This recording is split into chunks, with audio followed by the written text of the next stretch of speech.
Halo teman kece, apa kabar semua? Kembali lagi dengan aku Kak Aci.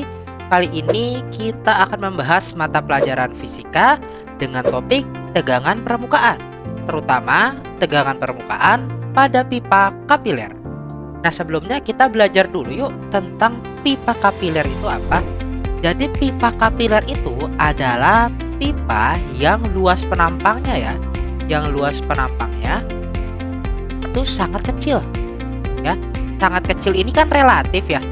Sangat kecilnya terhadap apa? Terhadap luas penampang dari wadahnya. Jadi kalau misalkan wadahnya itu besar, dia itu pipanya kecil, maka itu bisa disebut sebagai pipa kapiler. Nah, pipa kapiler ini memiliki fenomena yang unik, teman-teman. Jadi, air di pipa kapiler itu bisa dia naik ya. Airnya tuh bisa naik atau bisa juga turun. Itu fenomena ini disebut dengan kapileritas. Nah, kenapa sih air bisa naik, bisa turun? Nah, itu karena ada dua gaya, yaitu namanya gaya adesi sama yang namanya gaya kohesi. Jadi, gaya adesi ini adalah gaya tarik-menarik. Ya, gaya tarik-menarik antara dua molekul yang tidak sejenis. Sementara yang namanya kohesi itu adalah gaya tarik-menarik antara dua molekul yang sejenis. Gitu.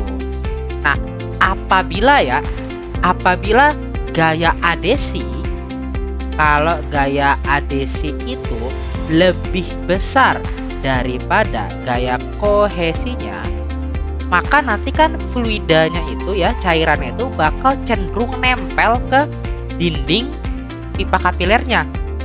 Makanya nanti bentuknya itu meniskusnya itu seperti ini, cekung bentuknya. Itu kalau cekung nanti dia bakal naik.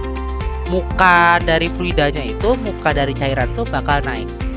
Sementara kalau misalnya adesinya ya, kalau adesinya itu lebih kecil ya, lebih kecil daripada kohesinya, maka kan nanti dia bakal cenderung untuk menempel ke zat yang sejenis ya. Kalau contohnya di sini air raksa, dia bakal cenderung nempel pada sesama air raksa. Artinya apa? Artinya nanti meniskusnya akan cembung seperti ini. Kalau meniskusnya cembung, maka nanti muka dari cairannya itu bakal turun seperti itu. Nah, besarnya naik dan turunnya muka dari cairan ini bisa dihitung loh teman-teman. Caranya gimana? Kita bisa pakai rumus H sama dengan 2 kali gamma. Nah, gamma ini kita sebut yang namanya tegangan ya. Ini adalah tegangan permukaan. 2 dikali gamma dikali cos theta. Cos theta itu adalah sudut meniskusnya ya teman-teman. Ini nih, sudut dari meniskus. Seperti itu dibagi sama rho dikali G, yaitu percepatan gravitasi, dikali R. R ini adalah jari-jari dari pipa kapilernya. Jari-jari dari pipa kapilernya. Nah, lalu kita bisa cari ini. Kalau misalkan ya nilai H-nya itu positif, kalau nilai H-nya itu positif, berarti nanti dia itu naik. Karena kalau H-nya itu nanti nilainya negatif, berarti dia turun. Seperti itu. Ya. Nah, biar semakin paham, yuk coba kita lihat contoh soalnya. Pertama, ketinggian permukaan air dengan massa jenis rho air 1000 kg per meter kubik dalam pipa kapiler yang berdiameter 0,5 mm adalah 6 cm di atas permukaan air di luar pipa itu. Bentuknya kurang lebih seperti ini teman-teman. Ya, ada wadah ya, wadahnya itu berisi air, terus dikasih pipa kapiler di sini, yaitu pipa yang ukurannya jauh lebih kecil daripada wadahnya. Itu ya. Kapiler, maka dia naik. Nah, naik seperti itu. Naiknya berapa? naiknya adalah 6 cm. Naiknya adalah 6 cm. Seperti itu ya. Di atas permukaan air, di luar pipa itu. Jika sudut kontak air dengan bahan pipa kapiler adalah 53 derajat, maka besar tegangan permukaannya adalah berapa? Nah, sebelumnya kita udah pernah ya belajar tentang persamaan ini. Kenaikan ketinggiannya adalah 2 dikali gamma dikali cos theta ya, dibagi sama rho g r. Nah, karena yang ingin kita cari adalah gamanya atau tegangan permukaannya, maka persamaan ini kita ubah dulu ya. Jadi gamma sama dengan. Nanti gamma sama dengan berapa? Gamma sama dengan rho GR kita pindahkan semua ke atas. Berarti jadinya rho GR A. Kemudian 2 cos theta kita pindahkan semua ke bawah. Dibagi dengan 2 cos theta. Nah, tinggal kita masukin deh angka-angkanya. Rho-nya berapa? Rho-nya adalah 1000 karena ini air ya. G-nya percepatan gravitasinya adalah 10 karena ini di bumi. Kemudian jari-jarinya berapa? Nah, jari-jarinya adalah 0,25 mm ya. 0,25 mm. Karena 0,5-nya ini adalah diameter, yang mana jari-jari itu setengah dari diameter. Berarti 0,25 kali 10 pangkat minus 3 karena mili. H-nya adalah 6 cm. Ini belum SI, kita ubah ke SI jadinya dikali 10 pangkat minus 4. Dibagi dengan 2 cos dari sudutnya 53 derajat. Maka berapa nilainya? Ya, berarti yang atas kita hitung semuanya ya. Yang kita hitung 1000 dikali 10 dikali 0,25 kali 10 pangkat minus 3. Ini bisa dicoret. Ya, ini bisa dicoret. Kemudian 10 sama 10 pangkat minus 2 juga bisa dicoret ya.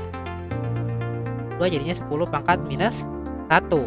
Maka 0,25 dikali 0,6 ya. 0,25 dikali 0,6 hasilnya adalah 0,5.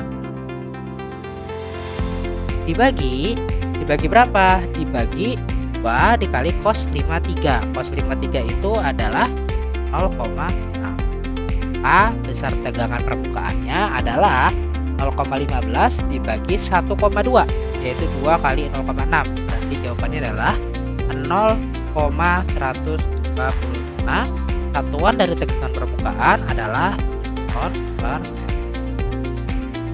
Jawaban yang tepat adalah yang A.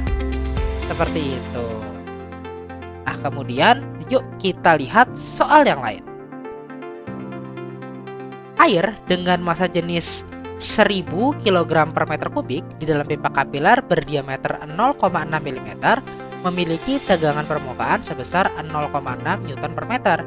Jika sudut kontak air bahan pipa kapiler adalah 60 derajat, maka ketinggian air di dalam pipa kapiler adalah berapa? Wah, ini gampang banget teman kece. Kita tinggal masukin aja ke rumus yang sudah kita ketahui sebelumnya, yaitu H sama dengan 2 gamma cos theta ya dibagi rho GR.